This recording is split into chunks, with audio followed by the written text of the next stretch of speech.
Rendez-vous sur le www.privy-ouest.fr.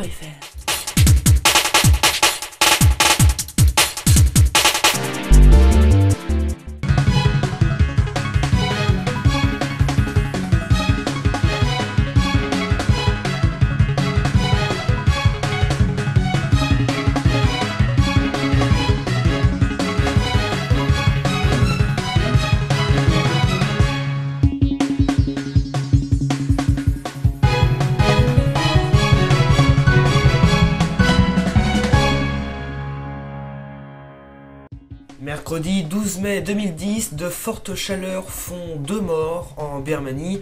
Nous parlerons également à nouveau de violentes tornades, cette fois-ci dans 2 États des États-Unis, faisant 60 morts et de très nombreux dégâts.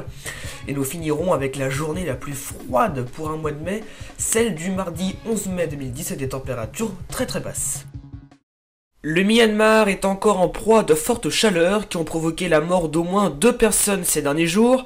Avec des températures de 42 à 45 degrés, celles-ci sont très élevées pour la saison, de 4 à 5 degrés au-dessus des normales saisonnières.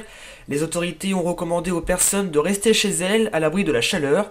Alors même si la Birmanie est habituée à ces périodes de sécheresse en plein été, cette année elle est assez exceptionnelle, les autorités ayant même été forcées de demander l'arrêt de l'exportation du riz, des milliers d'hectares ayant été détruits par le manque d'eau. Hier encore il faisait chaud au Myanmar, on a relevé 44,6 degrés à Moniwa, 44,6 également à Nyang-hu, 44 à Mandalay, 43 degrés à Mektila, 42,8 à Kalewa et 42,3 degrés du côté de Prom.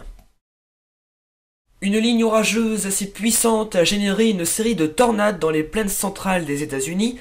Des avis de tornades pouvant atteindre le niveau 5 sur l'échelle de Fujita avaient été lancés par les services météorologiques dès hier sur l'Oklahoma et le Kansas. Un grand nombre de tornades ont été confirmées entre le Kansas et l'Oklahoma, dont certaines très puissantes et dangereuses. Dans le sud de l'Oklahoma, des tornades ont provoqué la mort de 5 personnes et blessé une soixantaine d'autres. Des maisons ont été détruites et des arbres déracinés. Environ 30 000 personnes ont été privées d'électricité. Ce puissant système orageux s'est déplacé vers le Missouri, l'Arkansas ou encore le sud de l'Illinois au cours de la nuit. On se serait véritablement cru au mois de mars hier, nous étions bien le 11 mai, je vous rassure, avec seulement 8 degrés 2 de maximum du côté de Blois, on n'a pas relevé plus de 11 degrés à Nantes, heureusement on avait quand même 16 degrés du côté d'Angoulême, alors je vous rassure, les températures vont bien finir par augmenter notamment la semaine prochaine, mais avec le retour des orages.